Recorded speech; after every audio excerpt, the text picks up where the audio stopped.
बोलो जय श्री राम। जय श्री राम। जय श्री राम। जय श्रीराम वीडियो ले रहे ठंडी लेना वीडियो जय श्रीराम बोल बोल जय श्रीराम बोल। ये लोग नहीं होते तो हम आज पता नहीं किधर भेज देती पुलिस। ये बांग्लादेशी थे ही नहीं, भारतीय नागरिक थे। उनको शक की बुनियाद पे उठाया। मुंबई में खून जिहाद का आख्यान। बिल्कुल ठीक कहा आपने। आसाम में लास्ट 5 इयर्स में हेमंत बिश्व शर्मा साहब बहुत लाखों मतलब लोगों को बेघर किया है। भतीजा देता है ऐसा है। अली खेमनाई का भतीजा मिला है तो अली खेमनाई के भतीजे से निवेदन है यहाँ से खाली कर दो, आप अपनी जगह चले जाओ, हमारी बहन बेटी रहती है। क्या क्या आ रहा है? मुहर्रम आ रहा है। माता रानी के जागरण होते हैं, कभी कुछ होता है क्या? इनका त्योहार आ रहा होगा, उसकी ज्यादा जानकारी मुझे नहीं है। देखिए, मस्जिद और मदरसे को जो टारगेट किया जा रहा है, इस पे ये सवाल आप मुझसे करने के बजाय अगर किसी शहर के प्रशासनिक अधिकारी से करेंगे, किसी डीएम से करेंगे और एसडीएम से करेंगे और उससे पूछेंगे कि क्या केवल एक ही धर्म विशेष के जो स्थल हैं वो अवैध हैं, क्या बाकी धर्मों के सारे पेपर हैं, क्या सड़कों के बीच में दूसरे धर्मों के जो प्रार्थना स्थल बने हुए हैं वो वैध नहीं है। मैंने आदरणीय मुख्यमंत्री योगी आदित्यनाथ जी को एक पत्र दिया है जिसमें मैंने उनसे आग्रह किया है मुहर्रम का जुलूस और मुहर्रम में जो वेपन और तलवारबाजियां और जो जंजीर वगैरह निकलता है और जो प्रोसेशन रोड पर होता है उसको कम्प्लीटली बैन कर देना है। जितनी जल्द हो उतनी जल्दी मुसलमानों को private job, government job, private sector, government sector, domestic जगह पर हर जगह से बॉयकॉट करना चाहिए। दोस्तों, आज की खबर ये है कि एक दिन मुसलमान बनकर देखिए, तब समझ में आएगा कैसे गुजरता है मुसलमान का हर दिन। नमस्कार दोस्तों, मेरा नाम हैदर अब्बास नकवी है और आप लोग मुझको इस वक्त दा स्वतंत्र पर देख रहे हैं। आज हम किसी बहस, किसी चुनाव या किसी पार्टी की राजनीति नहीं बल्कि उन सवालों की बात करेंगे जो देश के करोड़ों नागरिकों के मन में उठ रहे हैं। ज़रा एक पल के लिए सोचिए, अगर आपको किराए का घर सिर्फ आपके नाम की वजह से ना मिले, अगर आपको बार बार अपनी नागरिकता साबित करनी पड़े, अगर आपके बच्चों के स्कूल को जिहाद कह दिया जाए, अगर आपकी मस्जिद, मदरसा या मोहल्ला हर समय शक की निगाह से देखा जाए तो कैसा लगेगा? क्या आपने कभी सोचा है कि भारत के एक आम मुसलमान का एक दिन कैसा गुजरता है? हाल ही में महाराष्ट्र के वसई विरार से खबर आई कि पश्चिम बंगाल की 4 मुस्लिम महिलाओं और 2 बच्चों को बांग्लादेशी होने के शक में हिरासत में ले लिया गया। बताया गया उनके पास आधार कार्ड, पैन कार्ड और पासपोर्ट जैसे दस्तावेज मौजूद थे। मामला सामने आने के बाद राजनीति और सामाजिक संगठनों ने सवाल उठाए कि आखिर नागरिकता साबित करने के लिए और कितने कागज चाहिए। जी हाँ, ये कागज का सवाल बहुत उठ रहा है। हम ऐसे भटक रहे थे कि हमारा कोई सहारा नहीं था। हम उम्मीद छोड़ चुके थे कि हम निकल नहीं पाएंगे, क्योंकि पूरे डॉक्यूमेंट्स होने के बावजूद भी वो लोग बोल रहे थे ये सारे फेक है, हम इन्हें नहीं मानते। हम बाहर भटक रहे थे, तभी फरिश्ता बन के ये जो एमआईएम टीम है आई, हमारी मदद की। ये लोग नहीं होते तो हम आज पता नहीं किधर भेज देती पुलिस। ठीक है, कितनी लेडीज लोग थे आप?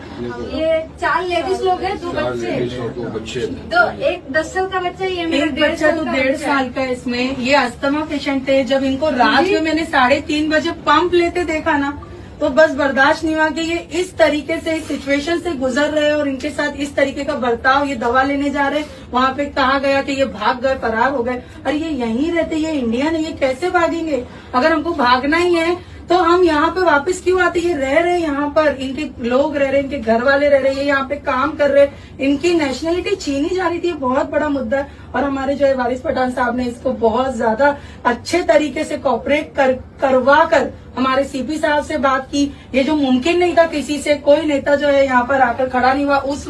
उस एरिया का जीता हुआ नगर सेवक, कोई भी पार्टी के जो है वहाँ पर कोई नहीं दिखा। अल्हम्दुलिल्लाह एमआईएम पार्टी ने कर दिखाया। हमारे सदर साहब की जो है मेहनत आज इंशाल्लाह ये रंग लाई है और ये सच्चाई की जीत हुई है यहाँ पर। जी हाँ, मुसलमान के सारे कागज चाहिए होते हैं। सरासर गलत आरोप है। ये बांग्लादेशी थे ही नहीं, भारतीय नागरिक थे। उनको शक की बुनियाद पे उठाया महिलाएं थी, बच्चे थी, सबको ले गए, पुलिस स्टेशन में बिठा दिया गया रात भर। हम लोग ने फोन पे बात किया, हमने पुलिस प्रशासन से, पुलिस ने कहा हम डॉक्यूमेंट की जांच कर रहे हैं, मोबाइल उनके सीज कर लिए, उसकी जांच कर रहे हैं। फिर हमने सुबह में वापस वहां पर जो कमिश्नर थे कौशिक साहब, उनसे बात की। कौशिक साहब ने आश्वासन दिया वारिस में हम पूरी तरह से जांच पड़ताल करेंगे और उनको डॉक्यूमेंट अगर है प्रॉपर तो छोड़ देंगे। और नतीजा ये हुआ, जांच पड़ताल किया, डॉक्यूमेंट के बाद उनको छोड़ दिया गया। तो इतना हैरान क्यों करना? आप उनको डरा रहे हो कि तुमको डिटेंशन सेंटर में भेज दिया जाएगा। अरे महिलाएं, बच्चे कहाँ जाएंगे? भारतीय नागरिक है। तो सब आए थे, हमारा शुक्रिया अदा किया। भारतीय नागरिक को इस तरह से हैरान करने का अधिकार किसने दिया है पुलिस को? भाई किसी को भी आप उठा लेंगे, बोल देंगे डिटेंशन में डाल देंगे। तो छोड़ दिया उनको डॉक्यूमेंट की बुनियाद के ऊपर, डॉक्यूमेंट देखने के बाद। इसी बीच मुंबई के गोवंडी और अन्य मुस्लिम बहुल इलाकों में चल रहे कुछ गैर मान्यता प्राप्त स्कूलों को लेकर विवाद खड़ा हुआ। कुछ नेताओं ने इन्हें एजुकेशन जिहाद तक कह दिया। मुंबई में स्कूल जिहाद का आख्या शिवाजीनगर पोलीस स्टेशनने 36 शाळांचा विरोधात गुन्हा FIR दाखल केला आहे। पुढच्या आठवड्यात सगळ्या 164 शाळांचा विरोधात गुन्हा आणि सगळ्या शाळांचा तोडकामचा प्रारंभ होणार। हे स्कूल जिहादचे शेवटचे वर्ष। लेकिन सवाल यह है कि अगर कोई स्कूल नियमों के दायरे से बाहर है तो समाधान क्या होगा और क्या होना चाहिए?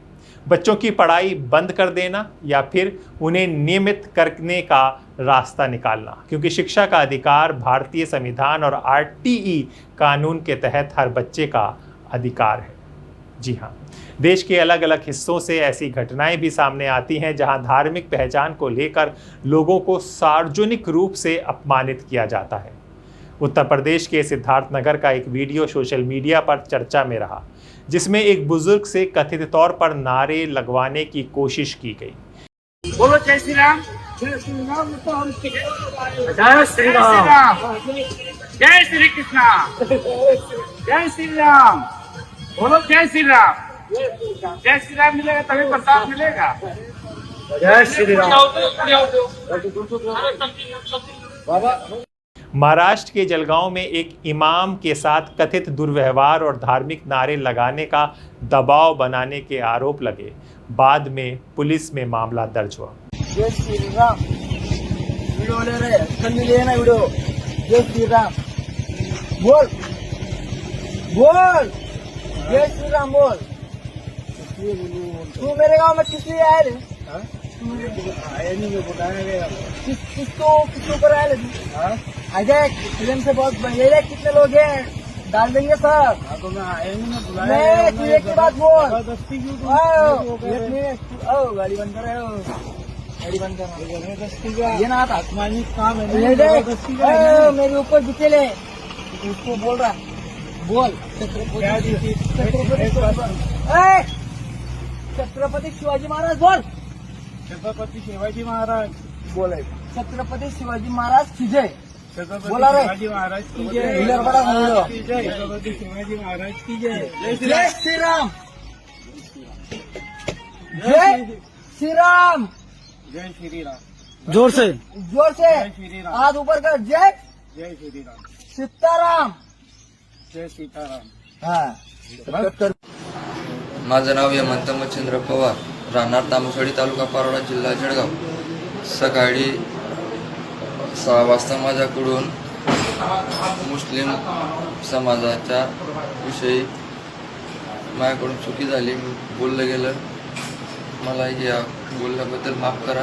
त्याच्यापुढे मी काही बोलणार नाही। मौलाना आणि मुस्लिम समाज यांच्याबद्दल मी नवीन काही बोलणार नाही। मला माफ करा। ऐसी घटनाएं एक बड़ा सवाल खड़ा करती हैं दोस्तों।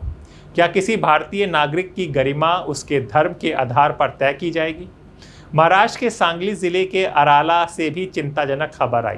रिपोर्टों के मुताबिक लगभग 20 मुस्लिम परिवारों ने कथित धमकियों और तनाव के कारण गांव छोड़ने का फैसला किया। यात्रा काढू आणि आज बाबासाहेब आंबेडकरांनी, डॉक्टर बाबासाहेब आंबेडकरांनी जे संविधान लिहिले त्या संविधानाचा विजय झालेला आहे आणि त्यांनी दिलेल्या घटनेच्या आधारावर आज या ठिकाणी आम्हाला सगळ्यांना न्याय मिळालेला आहे आणि या ठिकाणी आम्हाला सहकार्य केलेल्या सगळ्यांचं मी आभार व्यक्त करतो। तर या सगळ्यांचं मी मनापासून आभार मानतो आणि या ठिकाणी आमची ही न्याय यात्रा आम्ही थांबवत आहे आणि इथून पुढच्या काळात जर असा काही प्रकार आमच्याबरोबर झाला तर त्या संदर्भात आम्ही नक्कीच आवाज उठवू आणि ज्या काही अशा घटना घडतील त्या घटनेला इथून पुढच्या काळात पोलीस प्रशासन आळा घालायचं नक्कीच काम करेल अशी आम्ही आशा व्यक्त करतो आणि आम्ही थांबतो. तांबोळी साहेब, तुमचं 2 शब्दात म्हणून. आज 7 तारीख आणि आज या आजच्या तारखेला आरळीकरांच्यावर जो काही अन्याय झालेला होता, अत्याचार झालेला होता, या अन्याय अत्याचाराच्या विरोधात या आरळ्या गावच्या 8 ते 10 मुस्लिम कुटुंबांनी माननीय हायकोर्टाकडे न्याय यात्रा सुरू केली होती आणि ही न्याय यात्रा सुरू झाली सकाळी आणि जवळपास 10 ते 12 किलोमीटर आल्यानंतर प्रशासनाने त्याची पूर्णपणे गांभीर्याने दखल घेत इथं यांच्याशी संपर्क केला. त्यामध्ये पुरावा विभागाचे माननीय प्रांत अधिकारी असतील, DYSP साहेब असतील आणि तहसील कोकरूडच्या तहसील मॅडम असतील शिराळ्याच्या आणि सर्वच या अधिकाऱ्यांनी येऊन ज्या काही मागण्या होत्या त्यामध्ये प्रामुख्याने जी काही घटना घडलेली आहे त्या घटनेला चौकशी करण्याकरता एक समिती नेमावी अशा प्रामुख्याने ती मागणी होती. ती चौकशी समिती नेमण्याचं 8 दिवसात त्याचा प्रस्ताव IG साहेबांच्याकडे पाठवण्याचा प्रस्ताव हे देतील. दुसरी जी यांच्यावरच एक खोटा गुन्हा दाखल झालेला आहे, त्या खोटा गुन्हा दाखल झालेला आहे त्याचा सुद्धा आयव बदलून तपासांती तो दाखल झालेला गुन्हा रद्द करण्याचा निर्णय घेण्यात येईल. तिसरा जो या ज्या वितुष्ट लोकांच्यावर गुन्हा दाखल झालेला आहे तिथे जे असणारे आयव आहेत ते सुद्धा आयव बदलण्याची मागणी होती, ती सुद्धा मान्य झालेली आहे.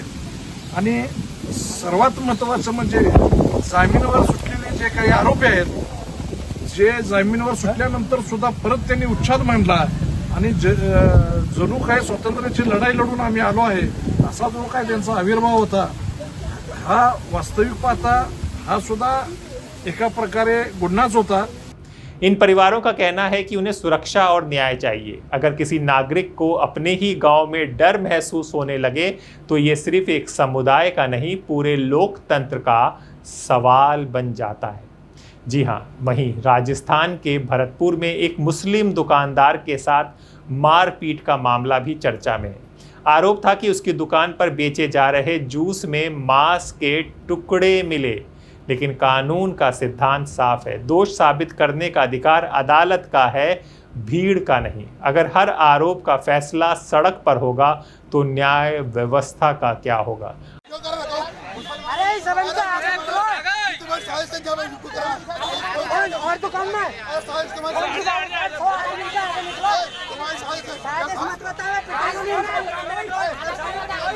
आप कल्पना कर सकते हैं कि जूस में मीट के टुकड़े मिल सकते हैं.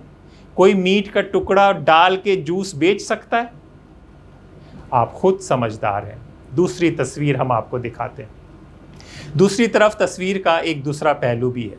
महाराष्ट्र के सोलापुर में जब श्रद्धालुओं से भरी एक पिकअप वैन कुएं में गिर गई तब सुनिएगा नाम, इरफान मुजव्वर नाम के एक मुस्लिम युवक ने अपनी जान जोखिम में डालकर कई लोगों की जान बचाई.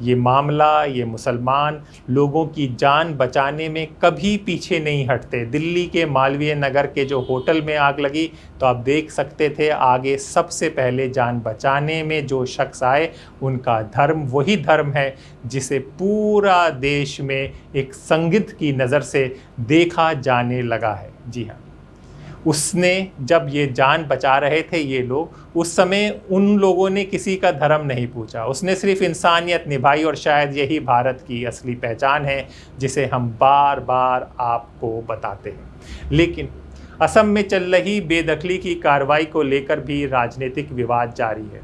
विपक्षी नेताओं का आरोप है कि गरीब और भूमिहीन लोगों पर कार्रवाई में भेदभाव हो रहा है। बिल्कुल ठीक कहा आपने। आसाम में लास्ट 5 इयर्स में हेमंत बिश्व शर्मा साहब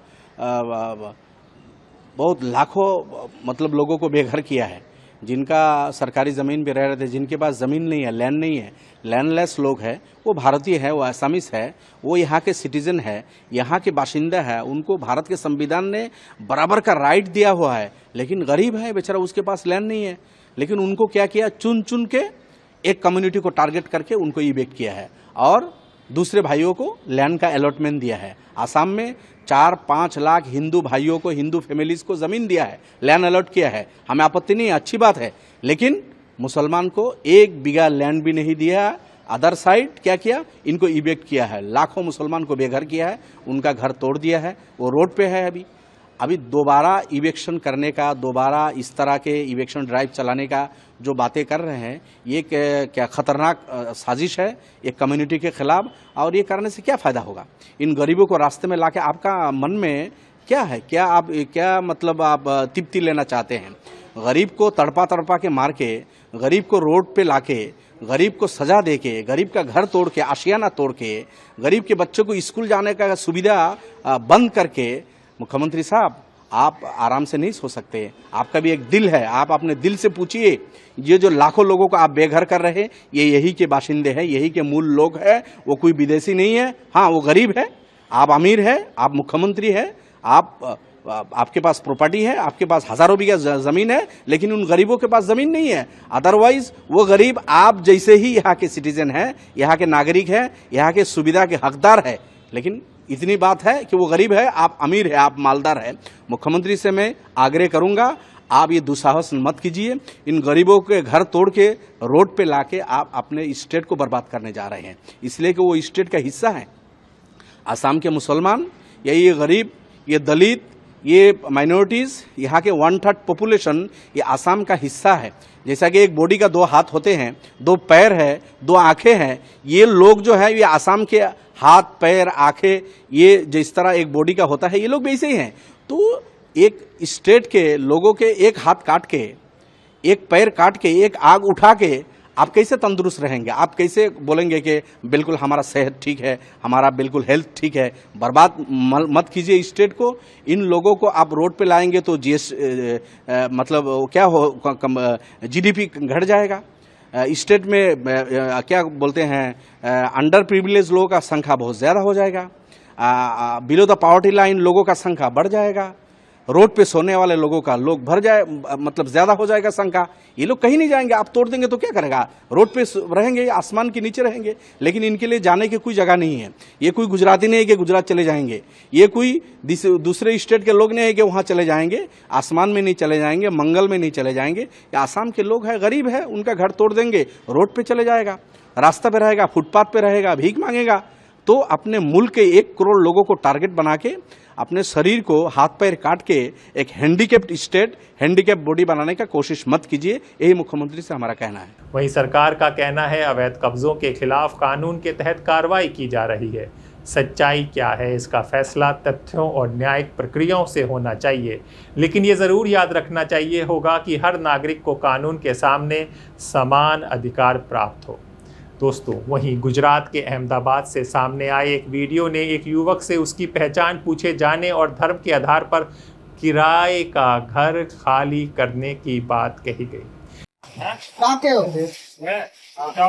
इटावा के। कौन हो तुम? कौन हो? मोहम्मदन। चला आधार कार्ड ला, चल। मोहम्मदन। लाओ यार। भाई मकान मालिक का नंबर। राधे मैं करूँ थोड़ी देर। वाला मैं घुमाऊंगा। भतीजा देता है। ऐसा है। अली खेमनाई का भतीजा मिला है, तो अली खेमनाई के भतीजे से निवेदन है, यहाँ से खाली कर दो, आप अपनी जगह चले जाओ। हमारी बहन बेटी रहती है, कल उठ के कोई लव जिहाद में कोई हमारी हिंदू दिकरी फंसेगी तो छल्ले में क्या होगा? हमारी बहन बेटी फ्रिजों के अंदर मिलेगी। इससे करता है इनको इनके एरिया में जाने दो, तुम तुम्हारे एरिया में घुस रहो। अली खेमनाई की जय जयकार करो। खेमनाई को जानते हैं? आवाज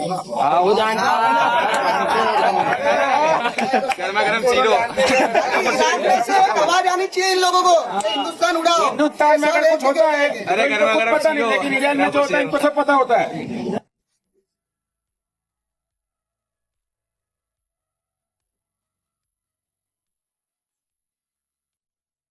मेरी बात सुनो, कितना भाड़ा है तुम्हारा यहाँ पे? 4000 देते हो ना? ओ बेद, तुम भाड़े पे रहते हो? तुम्हारा भाड़ा कितना है? 2500। हाँ, ये देखो भाइयों, भाड़ा ये लोग डबल देते हैं और हिंदू ही लालच के मारी मकाने देते हैं। 4000 भाड़ा देता है ये, और फिर चलने में अड़ोस पड़ोस की बहन बेटियां चले जाती है। आपकी बहन बेटी हो, ये आते हैं यूपी बिहार से 5-5, 7-7 जन, काम भी कर लेंगे 200-300 में, पर इनका सब मकसद होता है, सब टारगेट एक ही है। चलो, ये वीडियो कई सवाल छोड़ जाता है। क्या किसी निजी व्यक्ति को यह अधिकार है कि वो किसी नागरिक से उसकी धार्मिक पहचान पूछकर तय करे उसे कहाँ रहना चाहिए? भारतीय संविधान का जवाब साफ है, नहीं, नहीं, नहीं। क्या क्या आ रहा है? मुहर्रम आ रहा है। माता रानी के जागरण होते हैं, कभी कुछ होता है क्या?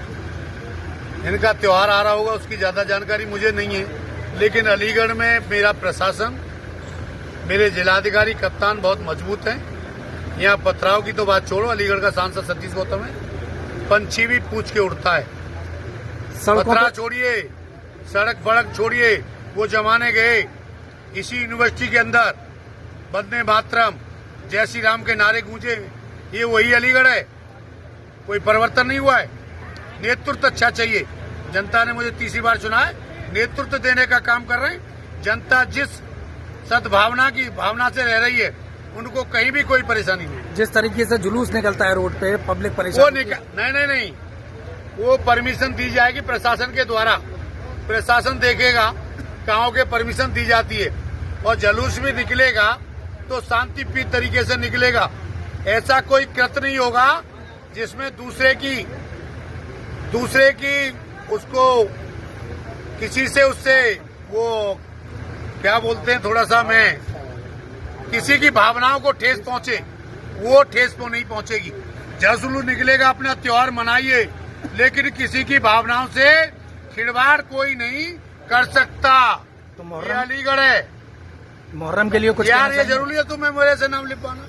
मैं नाम ही नहीं लेता। ये